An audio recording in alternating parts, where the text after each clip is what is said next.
Alright everybody, let's take a look at a new interface enhancement inside of Photoshop CS3.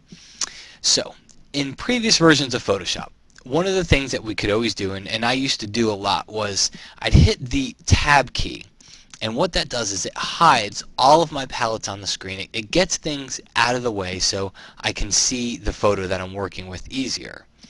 And then what you can always do is just hit the Tab key again. And what that does is it shows the palettes back onto the screen. Now you can take that a step further.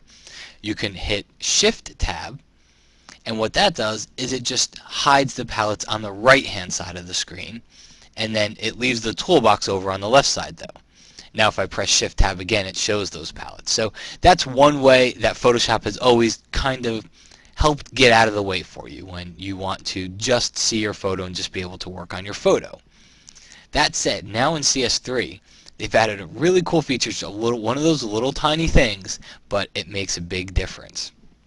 And that is the ability to have your palettes slide back in after you've hid them. So what I would do here is you can press Tab, and Tab hides everything. Me personally, I kind of like the toolbox to always be on the screen, so I'll typically press Shift Tab more often than not. And that just gets rid of my palettes on the right hand side. Now what I can do is check this out. I'm going to take my cursor and I'm going to move it over to the right side of the screen, and see that? See what happened there? My palettes automatically slid back into the screen for me.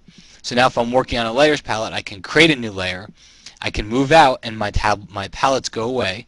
I can start to do some brushwork. Maybe we're going to do a little bit of dodging and burning here, so let's get my palettes back in here. Maybe I'll duplicate that background layer, and then I'll just come in here and maybe just darken up some of the edges around here a little bit, even the backgrounds. Just do a little bit of burning back there. And then as I move back over to my layers palette, you'll see it shows up here. So now I can actually switch to a different layer and I can do something else, and as I move away, it slides away. So it seems like a small thing, but it's huge when it comes to your workspace, because what it does is it gives you more room for your photo. Now I can extend my photo out more. Alright, always just move over to the palettes, select the layer I want, back out over here, and now I can start working on the edges over here and have my photo as large as it can be on screen, always knowing that all I got to do is move my cursor over to the right hand side to have these palettes pop open again.